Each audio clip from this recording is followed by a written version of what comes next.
Você já parou para pensar nas consequências de repassar uma informação falsa? Já tentou imaginar o impacto da desinformação na sociedade como um todo? Não? Tem interesse nesse tema? Então fica aqui porque esse é o tema do Desinformante Explica de hoje.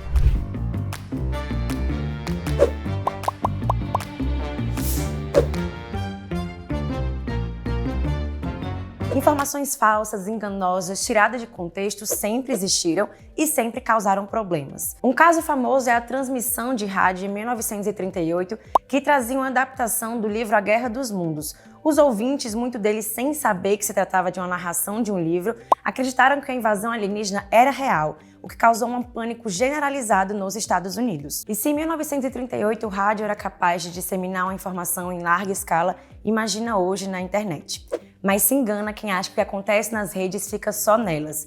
O que é divulgado na internet tem muitas consequências no mundo real. Em maio de 2014, Fabiana Maria de Jesus foi linchada até a morte por moradores de Guarujá, no litoral paulista. Aos 33 anos, Fabiana foi confundida com uma suposta sequestradora de bebês em um retrato falado que circulou na internet. Os moradores da região fizeram justiça com as próprias mãos e mataram a inocente, porque sequer havia uma sequestradora de bebês, uma vez que essa informação era completamente falsa. E esse, infelizmente, não é um caso único.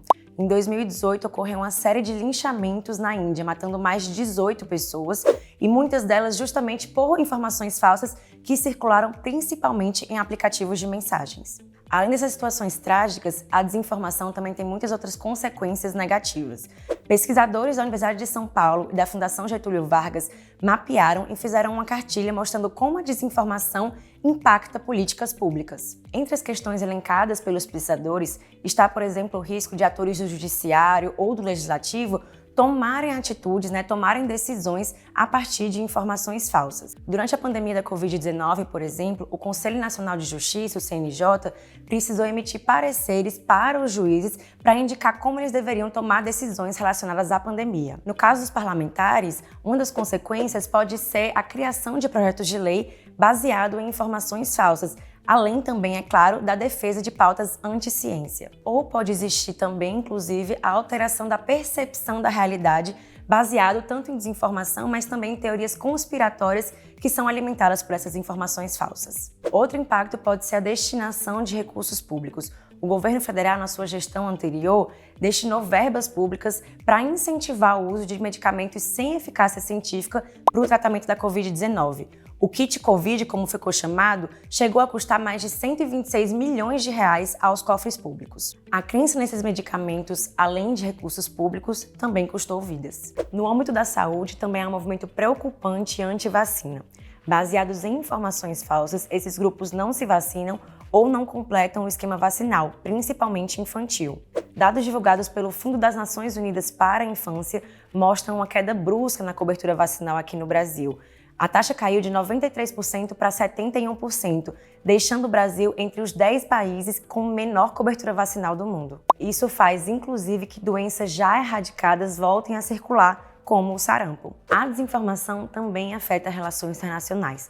Durante a pandemia, a relação entre o Brasil e a China, por exemplo, ficou abalada por informações falsas divulgadas inclusive por parlamentares brasileiros contra o país oriental.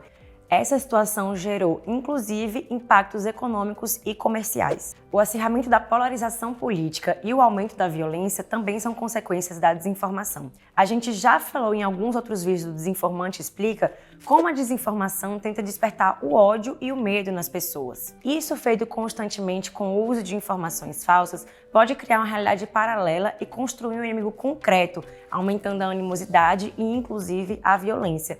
O número de casos de violência política nas eleições de 2022 é um retrato fiel dessa consequência. Além disso, a desinformação tem um papel central na falta de confiança no jornalismo e em outras instituições democráticas, além também da universidade, de pesquisas acadêmicas, por exemplo. Por fim, a gente precisa ter em mente que a desinformação é um inimigo da democracia.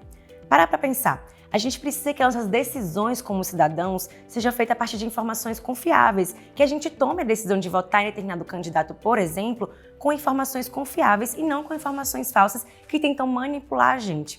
Então a gente precisa ter em mente que o combate à desinformação também é uma forma de preservar a nossa democracia. E para combater a desinformação e ficar bem atualizado sobre o que acontece nesse mundo, siga o Desinformante nas redes sociais. Somos Desinformante BR no Instagram e no Twitter.